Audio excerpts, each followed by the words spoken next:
ब्रह्मा जी के पांचवें सिर को किस भगवान ने अलग किया था?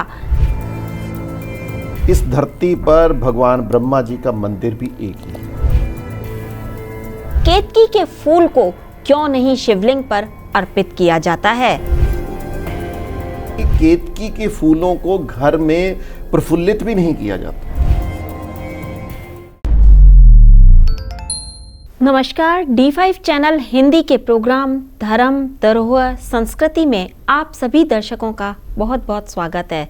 इस प्रोग्राम में हम धर्म धरोहर और संस्कृति के बारे में ज़्यादा से ज़्यादा आपको जानकारी देने की कोशिश करते हैं, जिनके की साक्ष्य आज भी धरती पर मौजूद हैं।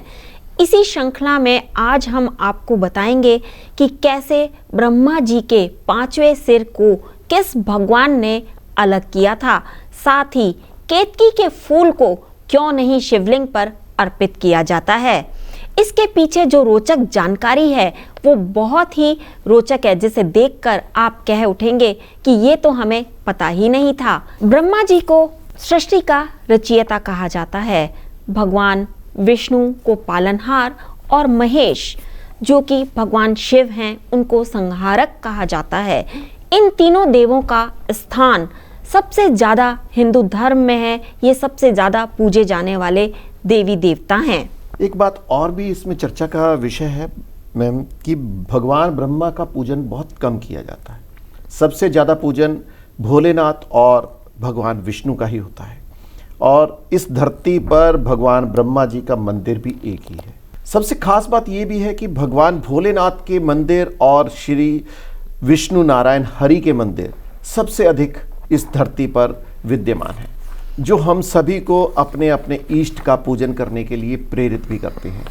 और सबसे खास बात ये, सभी लोगों ने आज तक हमने जितनी भी मूर्तियां देखी या कुछ जितने भी मंदिर देखे, तो सभी में भगवान ब्रह्मा जी के, जो हमारे सृष्टि के रचनाकार हैं, उनके चार मुख ही देखें, यानी कि चारों दिशाओं को वो वर्णित करते हैं। परंतु पांचवा मुख भी था जो आसमान की तरफ रहता था। परंतु भगवान भोलेनाथ और भगवान विष्णु और भगवान ब्रह्मा, यानी कि तीनों त्रिदेव हमारे तीनों ही पूजनीय हैं। और इनमें से एक बार की बहुत रोचक प्रसंग है कि भगवान ब्रह्मा और भगवान विष्णु में होड़ मच गई कि हम दोनों ही सर्वश्रेष्ठ हैं, क्योंकि एक इंसान कहता था कि मैं सृष्टि का रचनाकार हूं और दूसरा कहता था कि मैं सृष्टि का पालनहार हूं। तो हम दोनों में से एक ही श्रेष्ठ हो सकता है, दोनों एक साथ नहीं हो सकते। बिल्कुल। इस पर शिवजी जब उनके बीच में बहुत ज्यादा युद्ध हो गया तो शिवजी ने जन्म अवतार लिया और शिवलिंग के रूप में अवतार लिया, और फिर कहा कि आप दोनों ही मेरा और छोर ढूंढिए, एक छोर आप ढूंढिए और एक छोर आप ढूंढिए कि शिवलिंग का छोर कहाँ पे खत्म होता है। इस पर भगवान शिव, दोनों ही भगवान ब्रह्मा विष्णु दोनों ही अलग अलग दिशाओं में चल दिए।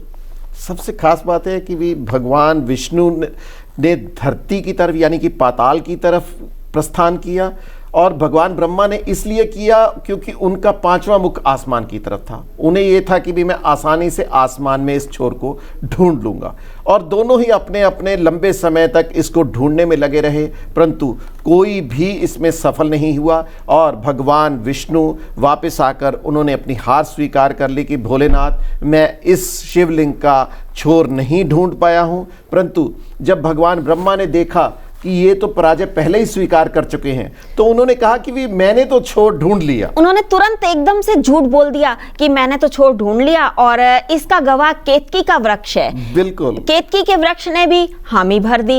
इस पर भगवान शिव को क्रोध आ गया। क्रोध आते ही उन्होंने कहा कि केतकी, आज के बाद तुम्हारे पुष्प मेरी पूजा में अर्पित बिल्कुल नहीं किए जाएंगे। खास बात भी मैम ये है कि भगवान भोलेनाथ का पूजन ही सफेद फूलों से किया जाता है, और केतकी इतना सुंदर फूल है देखने में, और उसका पूजन को शामिल ना किया जाना तो बिल्कुल केतकी के लिए भी एक श्राप से कम नहीं था। तो केतकी ने झूठ बोला था ना वहां पर कि हाँ भगवान ब्रह्मा ने जो है छोर ढूंढ लिया, बिल्कुल, तभी उनको श्राप मिला था। और उस दिन के बाद से आज तक केतकी के फूलों को पूजा में शामिल नहीं किया जाता है। कहा यह भी जाता है कि अगर इन फूलों को आप भगवान शिव पर अर्पित करेंगे तो आपके सारे पुण्य नष्ट हो जाएंगे। इतना ही नहीं मैम, इसकी एक और भी है कि केतकी के फूलों को घर में प्रफुल्लित भी नहीं किया जाता, यानी कि इसके पौधा लगाना भी वर्जित है। यानी कि अगर बागों में हो तो इसको स्वीकार किया जाता है, परंतु घर में इस पुष्प को लाना या इस पौधे को लाना भी इंसान के लिए वर्जित माना गया। कहते हैं कि अगर ऐसा करते हैं तो ग्रह कलेश, दुख, ये सब आपके घर में पनपने लगता है। शायद यही वजह होगी कि हमारे ऋषि मुनियों ने इस पौधे को लगाने से मना किया होगा। बिल्कुल।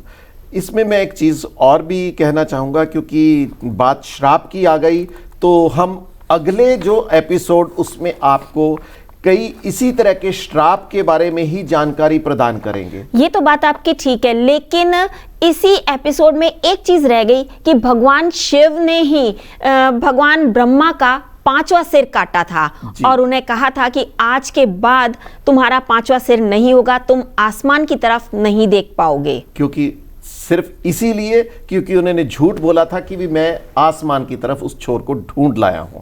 यानी कि आज भी ब्रह्मा जी के हम 4 मुख ही देखते हैं जो चारों दिशाओं को वर्णित करते हैं। कल के श्राप की बात बीच में अधूरी रह गई, तो कल हम इसी तरह की कुछ रोचक एपिसोड को पेश करने की कोशिश करेंगे जिनमें देवी देवताओं को भी श्राप लगा, और बहुत ऐसा कि जिसके प्रमाण आज भी इस धरती पर विद्यमान है। जी, इसी के साथ मुझे वंदना को और मुझे प्रदीप शाही को इजाजत दीजिए। आपसे शीघ्र मुलाकात होती रहेगी। धन्यवाद। नमस्कार।